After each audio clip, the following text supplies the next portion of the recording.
think they went like 1-15 or 2-14 or something. So he's been through the darkest days of the Lions franchise. So how much do you think he has learned on how to bounce back from such a program being so low to now being where it is? All right, let's get on to the next guy. All right, let's get on to it. All AI, right. what's the AI summary? Here we go. Let's see who we got here. We just did Antonio Gates, legend, Hall of Famer, still known to this day. And now let's see who this guy is. Hopefully people know who this guy is as well. Let's see. What's it's gonna be tough to top Antonio Gates. So let's see how this guy can possibly top Gates. Standing at 6'5" and 265 pounds, that's a big size. That's a big size tight end right there. This former tight end was drafted in the 3rd round of the 1999 draft out of Texas A&M. He's known for his toughness and leadership abilities. Growing up in Texas, he starred at Glen Rose High School, earning all district honors and a reputation for his grittiness. Oh, you think he did the gritty in 1999? Yeah, no, it wasn't around yet, but he had grittiness. In 2010, he transitioned into coaching and is known for his motivational speeches and aggressive play calling. In 2021, he was hired as the head coach of the Detroit Lions. Let's get on Dan Campbell, ladies and gentlemen. Oh, Dan Campbell. Oh, Dan Campbell. I was saying, can he compare to Antonio Gates? With the name out there still played back in the day? And he sure does, but in a whole different style now. He's not no Antonio Gates as a player, but his toughness and his wizardness of how smart of a football player is has transferred into the next stage of his life, and his name is still very valuable because he is now the head coach of the Detroit Lions, and his legacy lives on. These tight ends are just so great. I love going over tight ends. It's National Tight End Week. Everyone just appreciate the position. Don't even look at wide receivers this week. Don't look at running backs. Don't even look at quarterbacks. It's all about the tight ends, baby. I never knew him as a player. Nah, me neither. I didn't. But he played either. He played a long ass time, so he had to have something. If you look at his stats, he had 91 receptions, 934 yards, 11 touchdowns, which tells you he must have been elite in the run game. Yes, tough as nails. You can tell the way that he coaches the Detroit Lions and that energy he brings to the table and that toughness, the toughness manner that he brings to that team and the mindset. That's how he played as a player. And I didn't hear about him as a player either, but I went back to watch his highlight film, and I just love the way that he represents himself on the field. When he gets that ball, it's just full go. It's hard to tackle him. He's just bouncing off of guys. He's just trying to make plays. He's excited. He's bringing energy to the team. He must have been a heck of a blocker as well, because he played 10 years in the NFL, bounced on a couple teams, but the grittiness that he brought as a player was unmatched. He would be a great compliment if it was like him and I on the field. I would love to have a dude that was behind me just bringing juice and getting me going. Yeah, I mean, something to be said about a guy that doesn't have crazy stats. And if you watched how he played, it looked like he was like having the time of his life no matter what the team asked him to do. Yes. And that's how he coaches. And I think that's why a lot of guys resonate towards him, because he's an ultra team first kind of guy. Everyone knows their role. He knew his role as a player. If everyone has their role and everyone takes pride in their role, that's how you have good teams. And that's what they've developed over there in Detroit. He was coached by Parcells with the Cowboys. He came from Sean Payton's coaching tree. So he's got toughness, old school coaching in his background. And if those guys loved him, you knew that he was probably a really good team guy. Locker room guy. For sure. Yeah, as a player and a coach, obviously.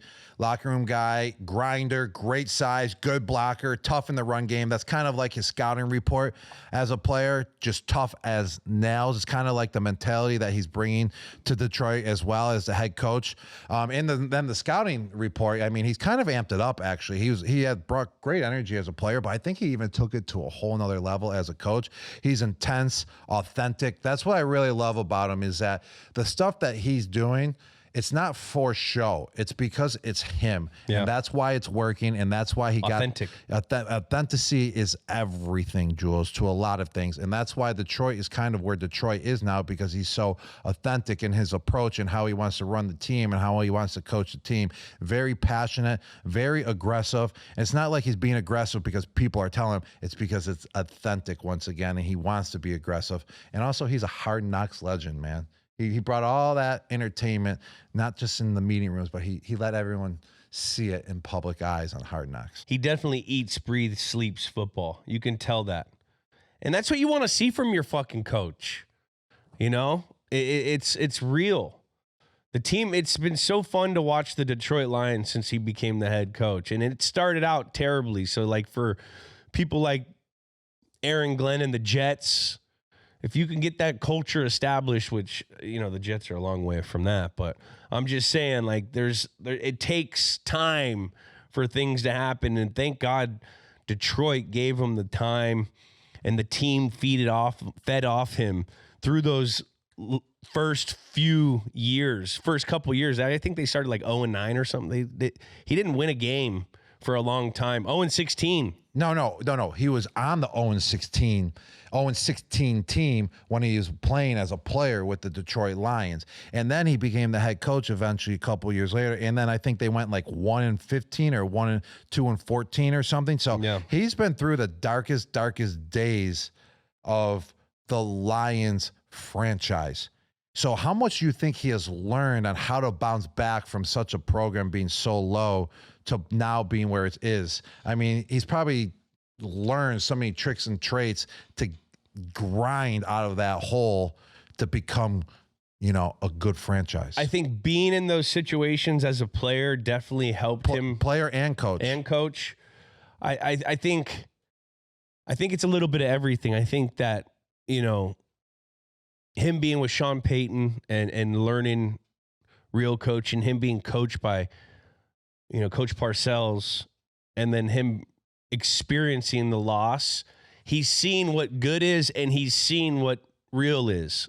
And so to be in that situation, I think it was like the perfect storm for Dan Campbell, which, you know, from that opening day press conference, you know, when he said he was going to take people's knees out, when he goes, what is it? We're going to kick you in. We're going to kick you in the teeth. And when you punch us back, we're going to smile at you. And when you knock us down, we're going to get up. And on the way up, we're going to bite a kneecap off. Like, that was, looking back now, you're like, yeah, that's Dan Campbell. But from that point on, people didn't take him serious. And it's been real fun to watch him prove a lot of people wrong with the narrative that he went into with starting his career and where they are now. Well, whenever someone comes in with a new mindset that's never really been seen before, and I'm talking about anything in life, like any aspect, any business, any category of life where it's something new and different, you know, people always doubt it because you have absolutely no clue if it's going to work. Sometimes it tanks tremendously. And in order to prove everyone wrong, you have to be right. You know, and get to where you need to get to get those doubters to be believers. And that's what Dan Campbell did with his approach and his aggressiveness being with the Detroit Lions. Like, everyone's a believer now. Like, hey, it's 4th down. Let's go for it. It's Dan Campbell. Before, everyone was questioning him. Hey, should they go for it? He's taking too many risks. He may be still taking too many risks in some situations, but that's just him. But everyone's like, let's do it. Let's do it. We love this approach. It works. We were 0-16 at one time. Like, this guy, we got 14 wins this season. We're all in. Let's go for it. Let's take the risks. How about his Starbucks order? Ridiculous. Two venti Starbucks Pike Place coffees, each with 2 shots of espressos, and approximately 1,100 milligrams of caffeine. I think that's right before his 8 o'clock meeting. I just don't know what to say about that. Like, if I was on 1,000 milligrams, he probably of sweats caffeine, a lot. Yeah, he must love saunas just to sweat it out. No, he just sweats because he's got so many stimulants. Yeah. Because I sweat a lot if I drink a lot of coffee and I throw in a cha. Yeah. Yeah, it's he sweats. That's serious. I don't know what would happen if I had 1,000 milligrams of caffeine. I mean, my max is like like 400. What's your coffee order usually? Like just a small hot black coffee. Yeah, I like black coffee too. I like nitro. I'll go like a cold brew. Oh, nitro cold brew when you really need to get going. Oh, yeah, delicious. I don't think it tastes great. I just like to get the caffeine through coffee. Yeah. No, it never will taste great when it's just straight black. Do you think he got super sad when the NFL wouldn't provide smelling salts anymore? He was probably the main reason why the NFL came back out and was like, actually, you are allowed to have smelling salts. We're just not allowed to provide them. Yeah. He might have been one of the guys behind it. Damn, brother. What's his voice? Is he going to bring a Super Bowl to Detroit? I hope so, man. I think Detroit deserves a Super Bowl. I mean, Detroit, the thing is, man, with them, like, you can't hate on them. Last year, there wasn't a team or there wasn't a fan that I know of a team where they're not fans of Detroit, where they hated on Detroit. No one did. Everyone was cheering for Detroit. If their team was out, didn't make the playoffs, everyone was like, hey, Detroit Lions, I want to see them win it. Dan Campbell, everyone's a fan of. Detroit's never won a Super Bowl. They never been to a Super Bowl, so I was cheering for them last year. Unfortunately, they had so many injuries that it's tough to win a Super Bowl in playoff games when you got, 12 starters out. I mean, it's just reality. I mean, usually the healthiest team wins in the end.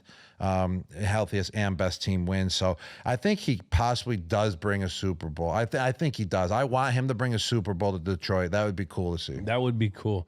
I'm in the same boat with you. Hopefully they can get one here. I think that'd be great for the league. It would be great for the league. It would be great for Eminem, and it would be great for Detroit, and the city of Detroit, and Ford cars.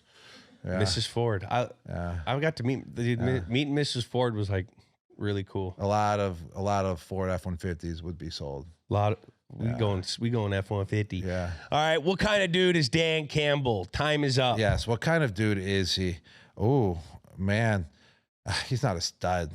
I mean, he is in a way. He's studly. He's studly, but he's too manly to be a stud. Yeah, he's too manly. Like he's too aggressive. Like he's not smooth enough. He's smooth, but like he's too masculine. Yeah, he's too blocky smooth. Like like studs. Like you're cool. Like you're wearing cool clothes. Like this dude will put on whatever. He'll put on whatever t-shirt and shorts are provided for him, and just go out there and be just a beast. It's freaky to drink 1,100 milligrams of caffeine every day. That is kind of freak. Well, that's not dog mentality, because dogs actually don't even need one stimulant at all. So that's more freaky that he's drinking that much caffeine. Yeah, but he's definitely a dog. He is a dog. Yeah, he is definitely just relentless, motivated, physically and mentally tough. Those. I think Detroit in the last 3 years haven't lost back-to-back games because that's mental toughness. That is. How do you get kicked in the teeth? Okay, everyone could be the winner. Yeah. How are you when you're the loser? But I think he's a dude's dude as well. Like that positive attitude. He's a locker room guy. He's kind of like, he's intense, but at the same time that he's intense, he's also calm and cool about being so intense, and bringing so much energy. You know what I mean? Like it's not like he's a spaz and all over the place. Like it's under control, all of his energy. He's got a little whiz in him because it's a complete unorthodox way of, changing the culture of coaching, in ways, and not the way to go about it. Completely changing, but just going his ways about going it. a little bit of his way about it. Is he allowed to be a dude's dog because he's a coach? So he's allowed to be two? Because he's a player and coach. And he's always got a positive attitude. Oh my gosh. Somewhat. Has the rankings changed for once because he was a player and now he's a head coach, so he's allowed to be two? He's allowed a dude's to be dog. Yeah, he's a dude's dog. Yeah, he's definitely a dude's dog. He's a dude's because he's a dog, and he's a dude's dude. Every dude while he was loves him playing. I'm pretty sure every as guy. a coach. I've seen him cry after a loss. Yeah. Didn't he cry after the loss last year in the playoffs after the 1 seed? I think because he cared so much about the team. And real dogs will cry over comrades.